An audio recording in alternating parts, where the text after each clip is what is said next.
वित्त मंत्री निर्मला सीतारमण ने संसद के मानसून सत्र के दौरान बजट पेश किया।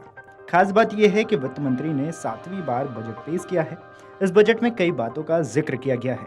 इस बीच एनपीएस वात्सल्य योजना की भी घोषणा की गई है। इस बजट में राष्ट्रीय पेंशन योजना का ऐलान किया गया है।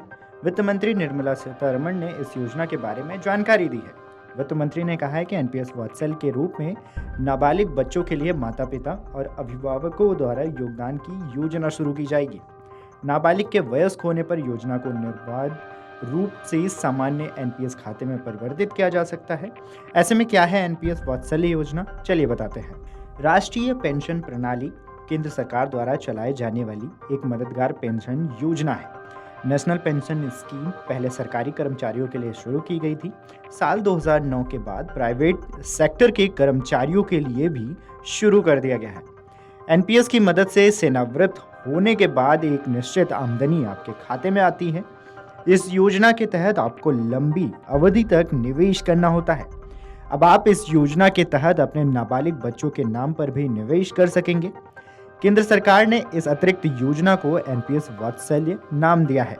केंद्रीय वित्त मंत्री ने बजट पेश करने के दौरान इस योजना की घोषणा भी की गई है। वित्त मंत्री निर्मला सीतारमण ने कहा है कि एनपीएस वात्सल्य योजना के तहत माता पिता अपने नाबालिग बच्चे के नाम पर निवेश कर सकेंगे। इसके बाद जब बच्चा वयस्क हो जाए तो माता पिता इस योजना को एनपीएस में परिवर्तित कर पाएंगे। बच्चों के उज्जवल भविष्य को तैयार करने में एनपीएस वात्सल्य योजना काफी मददगार साबित होगी। इस दौरान केंद्रीय वित्त मंत्री ने यह भी कहा है कि एनपीएस के संबंध में सरकारी कर्मचारियों की चिंताओं के समाधान के लिए जल्द ही नई घोषणाएं की जाएंगी। आपको ये भी बता दें कि इसमें 2 तरह से पैसा निवेश किया जा सकेगा, जो इस प्रकार है। पहला टीयर 1 और दूसरा टीयर 2। एनपीएस टीयर 1 में बात करें तो एक रिटायरमेंट खाता और टीयर 2 की बात करें तो वॉलंटरी अकाउंट है। खाता खुलवाते समय टीयर 1 में 500 रुपए और टीयर 2 में 1000 रुपए का निवेश करना होता है। हर वित्त वर्ष में योगदान करना जरूरी होता है। एनपीएस में जमा रकम का 60% हिस्सा रिटायरमेंट के समय एकमुश्त निकाला जा सकता है। वहीं 40% राशि पेंशन स्कीम में चली जाती है। एनपीएस में निवेश की सीमा नहीं है। ये जानकारी आपको कैसी लगी हमें कमेंट करके जरूर बताएं। Video desk amarujala.com।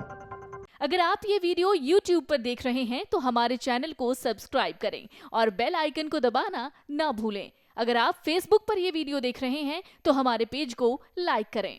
अगर आप ये वीडियो YouTube पर देख रहे हैं तो हमारे चैनल को सब्सक्राइब करें और बेल आइकन को दबाना ना भूलें। अगर आप Facebook पर ये वीडियो देख रहे हैं तो हमारे पेज को लाइक करें।